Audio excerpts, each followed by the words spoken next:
Ова е манастирот Свети Наум што го имате на слика. Не знам кога последен пат сте биле, ама во Свети Наум обично носиме гости. Ако сме со гости во Охрид, обично гледаме да ги однесеме Свети Наум. Реално гледано, за волја на вистината, сега е дотеран среден скоцкан, е многу поубаво изгледа него што беше порано и пристапот му е поубав, така да има со што да се пофалиме. Не знам кога последен пат сте го читале Наум, пророкот. Иначе овај Наум е на него крста. Чисто да... Па Наум е библиско име и затоа човекот што го направил манастирот е крстен по него. Не е македонско име Наум сигурно. Доаѓа од хебрејските. Таму. Ако не знаете кај е Наум во Библијата, е пред Авакум или пред Хабакук, како сакате кажете, го после Михеј. Таму има едно местенце, тежок е за ноѓење, малку ти е мал пророк, само 3 глави има, многу брзо поминува, ама тој ќе ни биде основата денеска за она што сакам да го зборувам. Многу кратко, накратко ќе се нафрлиме на нешто. Сакам малку да дадам еден почеток вака. Денеска многу често ќе чуете и проповеди, и ќе најдете книги, и кои гледате порталите, и кои ќе почнеме да вртиме на разни места, сите кои се фокусирани на човекот. Последен пат кога бев во Ирска, кога влегов во христијанска книжарница, точно тоа ми падна многу во очи, например. Како да си среќен христијанин, како да си во брака сепак да си среќен, како да живееш радосен живот самец, што да направиш да имаш добра бизнис кариера, како Господ ти го води секојдневието и така натаму и така натаму. Сите ги ствари. Дисциплина на деца, дисциплина на возрастни и така натаму. Дом, како се гради црквата, како се гради добро семејство, меѓулудски односи и така натака и така натака и сите ствари и на крајот кога ќе видите, кога ќе ги завртите сите се фокусира на Господ. Многу одамна нема излезена книга како на Пакер познавање на светиот Бог. Многу одамна нема излезено книга, например, доктринална систематска теологија која ќе се бави со Бог, со тројство и така натака. Не викам дека нема. Ама се толку ретки во однос на сите други ствари што човек ќе почне да се чуди зашто уствари пишуваат и проповедаат. Интересна работа кога ќе погледнете така. Дури и кога го проповедаме Христос, многу почесто знаеме да нагласиме што прави, отколку да нагласиме кој е. Што правил Христос? Исцелувал, правил, што може да направи? Може да те излечи, може да те спаси, може да ти даде вечен живот. Сите тие се убави работи. Ама ако не зборуваме за тоа кој е тој, имаме проблем да зборуваме после за тоа што тој прави или како го прави. Основата, значи на се што правиме, базата за оно што треба да ни биде нас, како да кажам, почетна точка за се, мора да ни биде троединиот Бог. Не можеме да избегаме од него ако сакаме стварно да градиме добра или квалитетна основа. Тоа би требало да биде реалниот мотив за се. Читав еден чланак, пак ќе речам така, вртев еднаш, не знам, се мислам која веб страна беше. И беше многу интересно, таму го прашува некој што бил во Кина како мисионер. Колку години си таму? 5-16 години бил во Кина, иначе е странец, нели, не е кинес некој. Го прашуваат колку години си во Кина, толку години, мора многу да ги сакаш кинезите што си таму. Неговиот одговор беше: јас не ги сакам кинезите толку колку што го сакам Христос. Поентата, јас сум таму заради Христос, не сум заради нив. Оти ако е мојата љубов кон нив, кога ќе ја снема, ќе се спакува, ќе си замина. И она што се случуваше во минатото, па и денеска, знаете, сите малку што сте читале теологија ќе ви текне, го имаше оној Jesus movement на времето. Исус, ќе го нагласиме Исус, неговото дело, кој е тој, кој е каков. Го имав она движење што беше, што го нагласуваше Светиот Дух. И проблематично е, затоа што ако го одвоите Исус од Бог и од Светиот Дух, не ви останува кој знае што. Ако го одвоите Светиот Дух од Бог и од Христос, уште помалку ви останува. Како ги раздвојуваме тие ствари за да дојдеме до негде кај што не треба? Книги за човекот, книги за Бог, пак ќе кажам, книги за Светиот Дух. Нагласката цело време човек, па човек. И интересно е дури, пак ја речам и за книги без Исус, неколку што земав пред некое време што ги разлистав. Цело време се нагласува што правил, како правил, што правил, методика, методологија, а никој бил. А многу повеќе може да зборуваме за сето тоа што е Бог, отколку да зборуваме за сите негови дела. Важното е, мора да е Бог центарот на се. Се сеќавате ли во 5 Мојсеева 6.2? Внимавај да не го заборавиш Господ твојот Бог. Од таму почнува се. Многу е лесно да побегнеме да се тргнеме од тоа. Текстот што ќе очитаме денеска е од Наум, од првата глава, 2 до 7 стих. Наум, прва глава, 2 до 7 стих. Вели вака: Господ е Бог ревнител и одмазник. Ова е ревнител зборот буквално е љубоморен. Зависи во кој превод го читате. Господ се одмаздува и се гневи. Господ им се одмаздува на своите противници. Издржлив е во гневот против непријателите.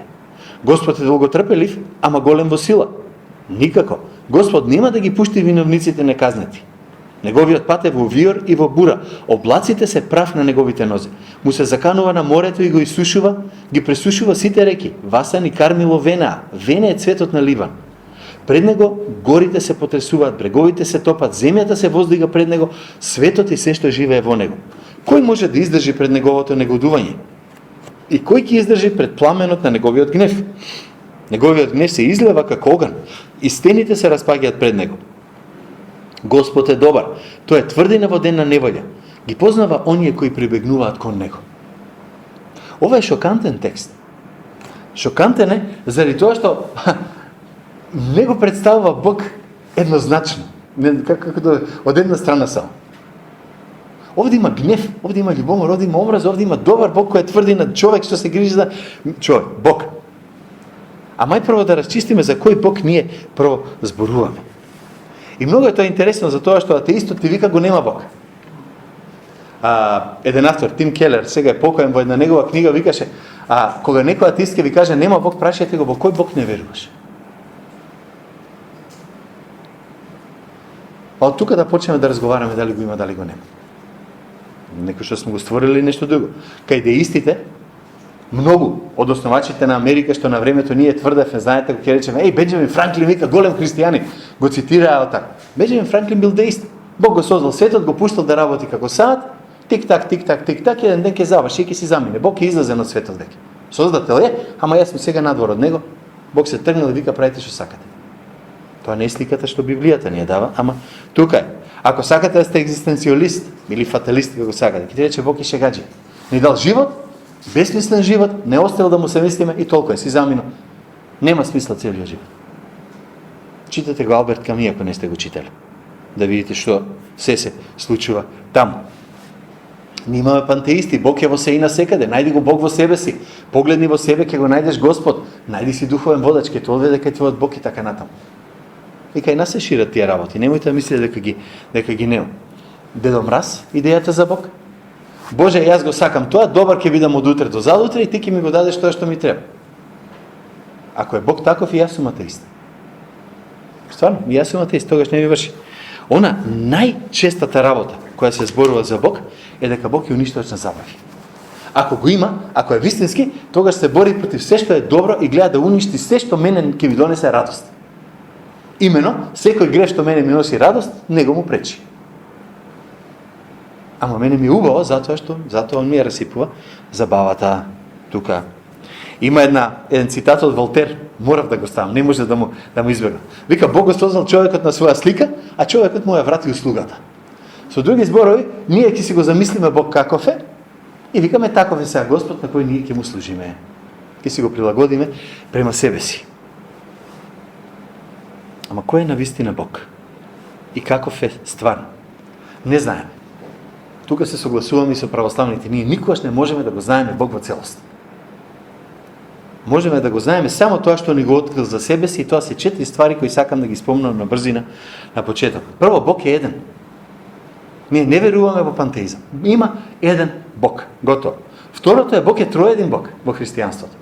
Има многу големи филозофски расправи, може да водиме зашто Бог мораше да биде троедин, иначе немаше да биде вистински Бог. Не влегуваме таму. Бог е троедин Бог. Третото е Бог е дух. Не можеме да го материализираме, да го скоцкаме, да кажеме ево го, ова е твојот Бог. Сеќавате евреите тоа се обидува кога излегоа од Египет, кога чека Мојсей да ги донесе заповедите си, направија теле и рекоа еве го Израеле твојот Бог што те изведе од земјата египетска. Сакаа да го видат, да го пипнат своето Богче или Бог како сакате кажете. И многу битна работа, Бог е создател. Од ова произлегува дека се објавува, дека е иманентен, дека е трансцендентен. Од ова произлегува дека ни зборува, од тоа произлегува дека сака да има општење со нас, од овие работи. Овие една брзина ги поминувам затоа што ги знаете. И затоа Наум е една многу интересна книга. Да се вратам на него. Малечка е, само 3 глави, многу брзо се чита. И првото нешто за кое е напишано е да има пророштво против Ниневија. Он пророкува против Ниневија. Зошто пророкува против Ниневија? Отворете ја Библијата во Наум, ова е убаво направено, може да погледнете на почетокот, вика како вовет ќе ви текне, вели Наум се искажува пророштво за падот на Ниневија, главниот град на тогашното Асирско царство, лут непријател на Израел. Ниневија била разурната од вавилонците во 612 година пред Христос. Наум најпрво навестува дека Господ ќе ја казни Ниневија заради суровоста кон израелците и заради другите околни народи. Тоа е основната тема. Ја имате. И убаво да ги читате овие ствари за книги, особено што ретко ги фаќате у раце. Прочитате вовед да знаете што е основната поента, зошто всушност пишувал авторот нешто таму. И тука има 3 основи заради кои Бог има право да ја казни Ниневија. Наум ги кажува прво тие 3 нешта таму. Тука. Прво, вика, тука е покажана Божјата непроменлива, ако сакате, нефлексибилна правда. Божјата правда не се менува според околностите. Ако, ево, не можеш да направиш, не мора да исполниш мојата правда. Бог вика, ако нешто е заповедано, ќе се изврши. Не може да кажеш ќе го смениме или малку ќе си најдеме дупка во законот. Второто нешто за кое зборува овој текст тука е на Божја моќ, на која никој не може да се спротистави. И ќе видиме на кој начин ја опишува тука самиот автор, што ја спомнува. Таква моќ на која вика никој не може да одолее, никој не може да се спротистави, ама и Божјата бескрајна милост. И ова е многу интересно. Ние секој пат кога зборуваме за спасение, викаме, ако Бог не беше праведен, не можеше да бара од нас вина за грев. Ама ако Бог не е љубов, не можеше да ни прости, затоа што ние никогаш нема да исполниме Божјата правда. Сите тие концепти ги имате уште во Наум. И затоа кога доаѓа Никодим кај Христос во еден момент, Христос можеше слободно му каже, ти си вика учител во Израел, ти не ги разбираш овие работи. Божјата правда, Божјата милост одат рака под рака. Не можеме да ги изфрлиме или да ги промениме, да ги извадиме еден без друг. Бог има апсолутно право да владее и да биде авторитет на своето создание. Зошто? Бидејќи е Бог. Точка. Ама Бог, зошто да го слушаме Господ? Затоа што е Бог. Ама јас не кем. Твој проблем. Он е Бог, мора да го слушаме. Ние немаме друг избор. Видете ги стихови 2 и 3. Господ Бог е Бог, ќе речем љубоморен и одмазник. Господ се одмаздува и се гневи. Им се одмаздува на своите противници, издржлив е во гневот против непријателите. Господ е долготрпелив, ама голем во сила. Никако. Господ нема да ги пушти виновниците наказаните. Ке трпи, вика, не е проблем. Ке пази на нив, нема проблем. Ке им даде шанси, нема проблем. Ама немојте да мислите дека ќе го смени својот закон и своето право, затоа што мене и тебе така ќе ни одговара. Тоа нема да се случи. Тој се создаде за тоа што сакаше. Оти не мораше. И затоа што направи оти не мораше, туку оти сакаше, вика вака ќе се живее.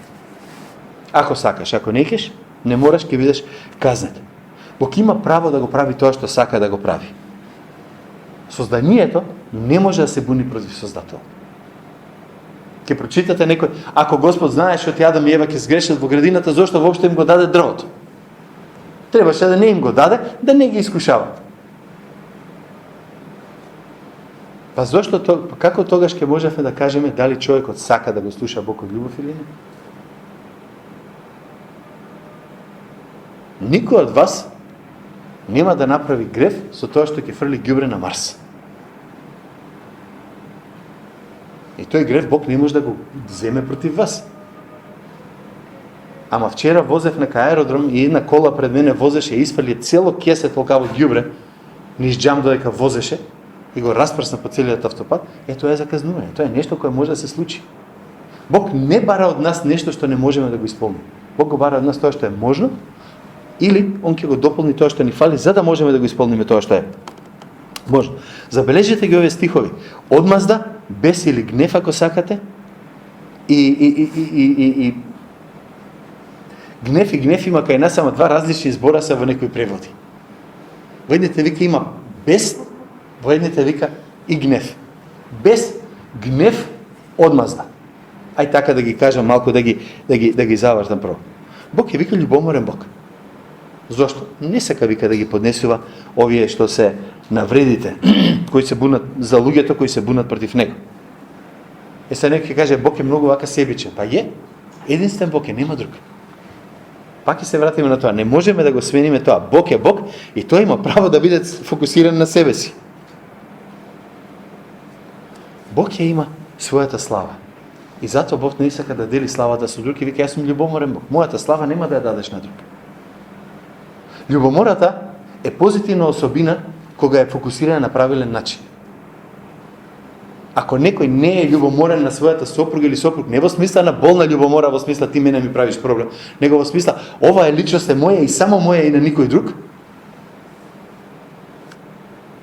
тоа не муабет. Вика, мојата жена е најубава. Не. Мојата жена е единствена за мене.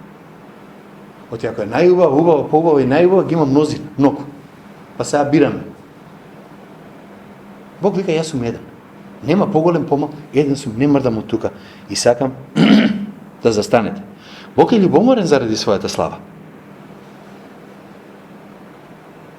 Во Излез 23, не ќе имаш други богови покрај мене, не ќе си правиш режен лик, ниту некаква слика на она што е горе на небото, или долу на земјата, или во водата, или под земјата. Не ќе им се поклонуваш, ниту ќе им служиш, зашто јас, Господ, твојот Бог, сум ревнив, односно љубоморен Бог. Ја посетувам неправдата на татковците, на оние кои ме мразат, на децата до 3 и 4 колено. Ова не е за подценување, ова мора да го пазиме. Излез 34:14, не смееш да се клањаш на друг Бог. Па Господ вика, името му е љубоморен. Бог е љубоморен Бог. Нема ти дозволам да имаш друга љубов освен мене. Тоа е почетокот, тоа е основата на која Бог тука започнува. Значи се, освен вистинското обожавање на вистинскиот Бог, ја поттикнува Божјата љубомора. Има еден стих интересен во Јуда 14:15. Нема глава затоа што Јуда е само една глава послание. Ако ќе се сетите, зашто не смееш да се клањаш на друг Бог, па Господ, името му е ревнител, Бог е ревнив, името Бог е љубоморен. И во Стариот и во Новиот Завет. Тука. Бог е љубоморен, пак ќе речам, заради својата слава. Ама Бог е исто така љубоморен заради својата љубов. Ако Бог не љуби, не може да биде љубоморен. Тоа е една од причините каде што имате религии како монотеистичка религија, како исламот, каде што Бог не може да биде љубов. Зошто не може да биде љубов? Затоа што не можел пред да го создаде човекот да ја покаже таа љубов према некој. Како? Јас сам себе се сакам. Тоа не е љубов. Тоа е веќе малку поенеко. Бог е љубоморен за својата љубов. Тука. По која смисла? Таа е за негова слава. Вика, јас сум единствениот. И таа негова љубомора за љубовта која има, вика, не ја ставајте во никој друг освен во мене, односно во мојот син. Зошто е ова важно? Во Галатјаните 1:8 ќе се сетите, мислам дека го имам тука стихот. Ако ние или ангел од небото ви проповеда друга евангелие, различно од она што ви го проповедаме, што вика? Да биде проклет. Забележувате? Зошто го вика тоа? Не може да има друга евангелие освен Христовото. Бог вика, јас сум љубоморен. Кој тргне контра мојот син, јас се гневам против него.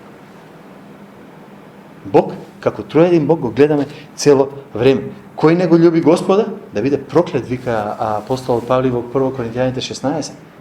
Ако зборува за Господ, зборува за оној троедин Бог, пак ќе речем, кој не е откриен цело време. Значи, Бог е љубоморен во смисла, ако смеам така да кажем, за неговата чест, за оние кои ги сака и за неговиот син. И ако ние го одбиеме тоа, си ја навлекуваме неговата казна, односно проклетство. Сега, интересно е, кога зборуваме за Божјата непроменлива правда, ако се вратиме пак на стихот што го имавме. Бог е ревнител и одмазник, се гневи, гневот негов е против непријателите негови.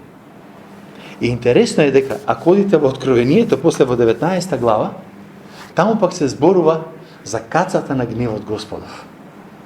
Каде што Господ вика ќе го згази грозието на неговиот гнев. кај што вика крв тече на сите страни таму. Не е лесно макар да се зборува за гневот Божи. Ама тоа е реалноста и вистината, зошто ни е важна. Важна ни е заради тоа што да не дојдеме во таа ситуација да кажеме Господ си толерира. Господ е добар Бог. Бог е љубов. Никој нема проблем со Бог љубов. Буквално никој нема проблем кога му каже дека Бог е љубов. Затоа што Бог ќе ми замижи, ќе ми премолчи, ќе ми помине против модир. Не е така. Римјаните 1 глава вика гневот Божи се открива од небото против сета неправда вика на луѓето. За кого е Божиот гнев? За неговите непријатели.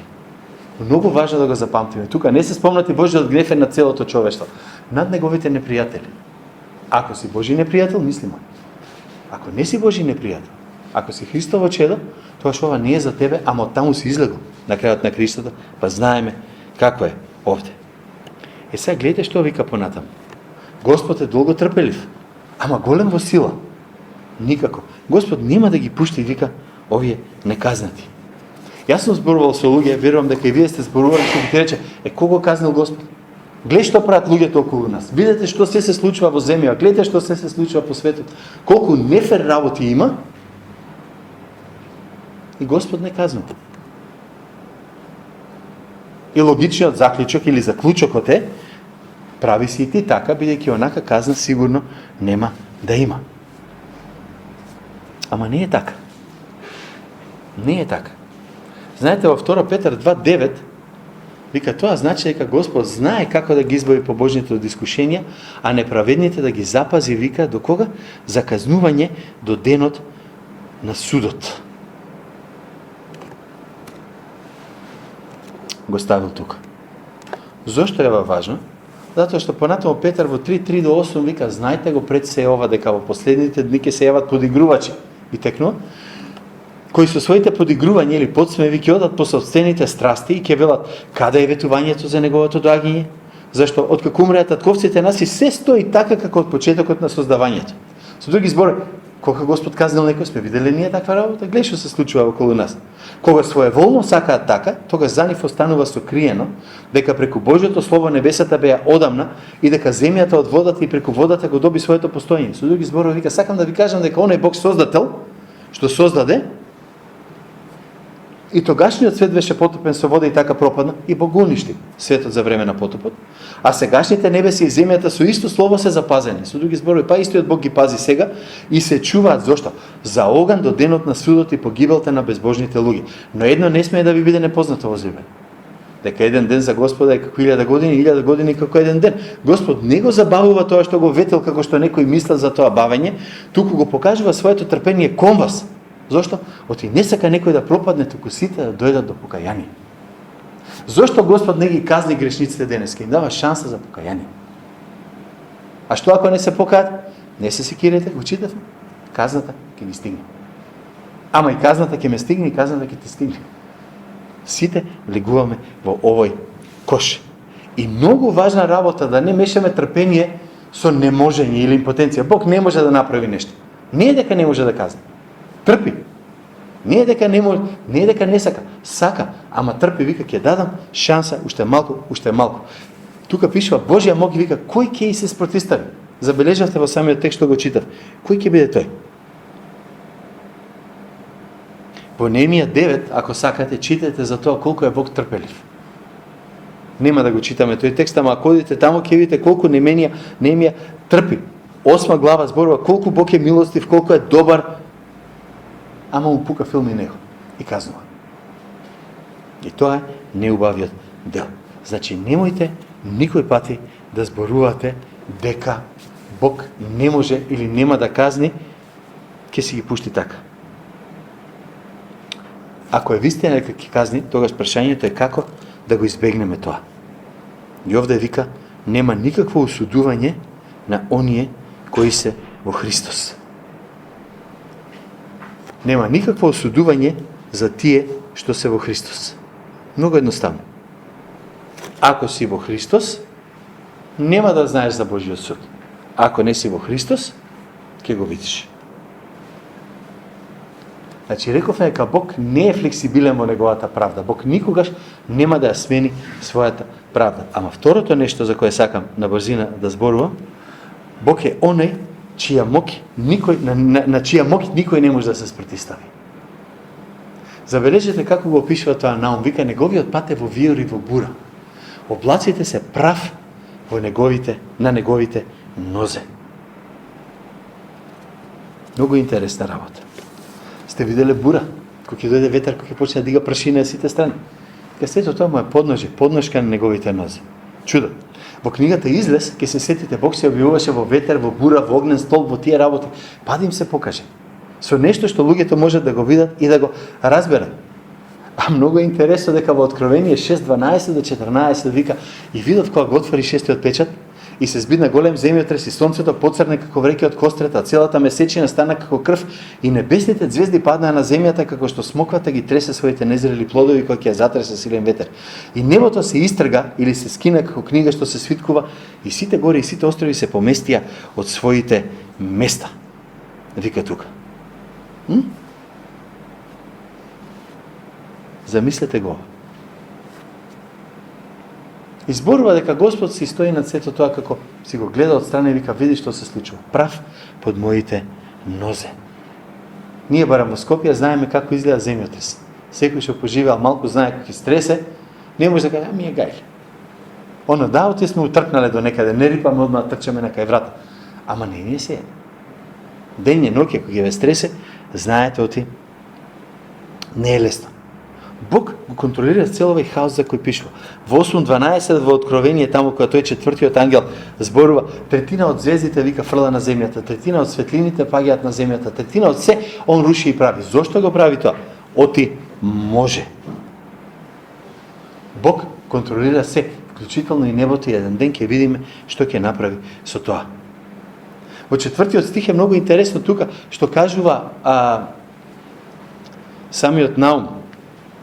Во Наум вика, му се заканува заповеда на морето и го исушува, вика. Ги пресушува сите реки. Тоа што го читавме стихот во Наум таму. Fast forward, што викаат, малку напред во Новиот Завет. Учениците беа шокирани кога Христос во чамецот застана и рече, прекини, молкни. И се смири, и знаете која беше нејната реакција? Кој е овој што и небото, и морето, и ветрот, и морето се му се покоруваат?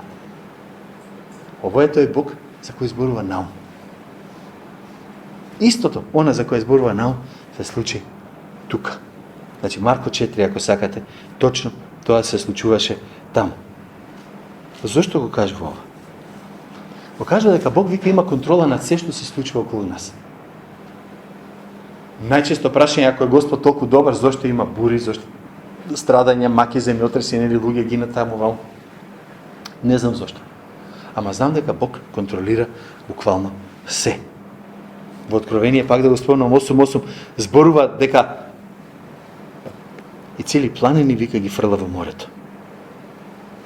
Во 16.20 во Откровение исто зборува таму дека вика и островите побегнаа од лицето него. Ги снема, островите побегна, ги снема. Целата земја, се што е на неа денеска, сведочи и тек ќе сведочи за Божјата сила и моќ. Значи, човекот не може да каже денеска, е отказан дека Бог е моќен. Вика природни сили. Кои се тие природни сили што ги тресат небото и така надале, или земјата, земјотресите?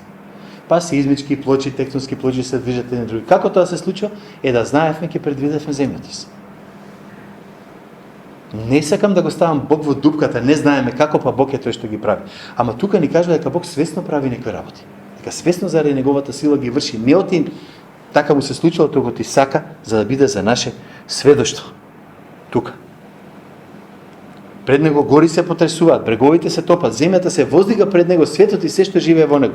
Кој може да издржи пред неговото негодување и кој ќе издржи пред пламенот на неговиот гнев? Ова е сведоштвото на земјата за кој Наум зборува. И како Господ сака, ќе направи хаос. Израелците прв пат тоа го видоа кога Бог им го даде закон, кога дојдоа до планината, до Синај.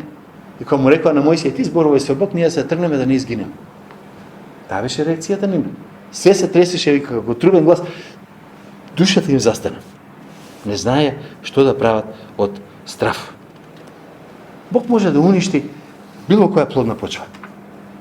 Се сеќавате, Бог може да уништи што сака на оваа земја и да каже, ево ви, ајде да ве видам. Свесни ли сте што прави? Се сеќавате ли, не сега, во февруари месец, оваа година беше, јас бев во Ирска, и во февруари имаше голема паника затоа што не можеа да отидат во супермаркет да купат краставица или да купат пиперка. Зошто? Затоа што вика голема жештина. Таму горе доле во Шпанија на еден дел, во Јужна Шпанија, се вика изгоре пред време, немаше жетва, останавме без тоа и без тоа. И одма рипна глобално затоплување и така натака. Господ вика и свестете се. Јас ви давам, јас може да ви земам. Имајте го тоа на ум. Тоа е сведоштвото на земјата. Тука. Интересно е, кога вика Бог знае да затресе и да направи. Дела 16 глава. Сега ми текне, додека зборуваме за тоа. Одеднаш локален земјотрес да падне само нешто, за да може да излезе Павле надвор. Локално нешто се случи. И како може толку локализирано? Затоа што Господ сакаше да го направи тоа. Ништо повеќе. Воскресна Исус. Сеќавате? И вика се стресе земјата. Зошто се стресе земјата? Така благоволил Бог. Да направам нешто, да видите, да знаете, да усетите, знаете, да не биде работа така, и да може земјата и сега да видам. Ево види. Тука. Еден ден откровение таму 6, 11, 16 зборува дека Бог така ќе затресе земјата, што вика нема да се свести веќе. Ќе мора ново небо, нова земја Бог да даде. Така пишува, така веруваме дека ќе биде. Тука. Во 2 Петрово кажува дека елементите ќе се стопат вика со жештина. И затоа вика кој може да стои пред пламенот на неговиот гнев? И затоа овај во Евреите писателот пишува, гледајте 12:25. Гледајте да не го одбиете оној кој зборува, зашто ако не избега оние кои го одбија оној кој предупредуваше на земјата, уште помалку ќе избегаме ние ако се отстраниме од оној кој зборува од небесата.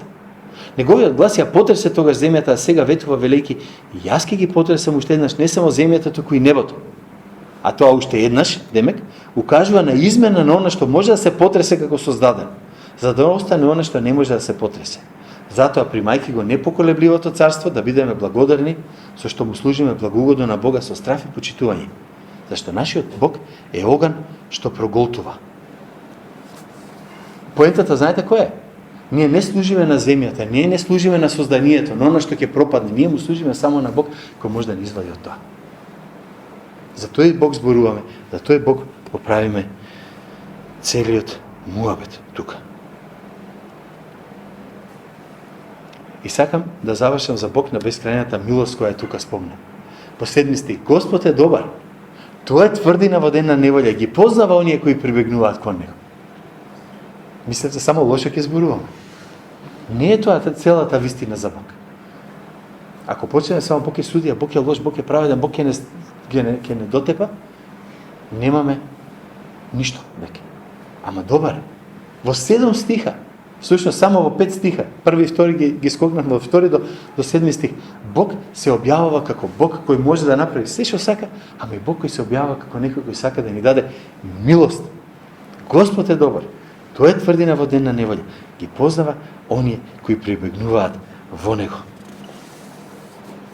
Колку убаво.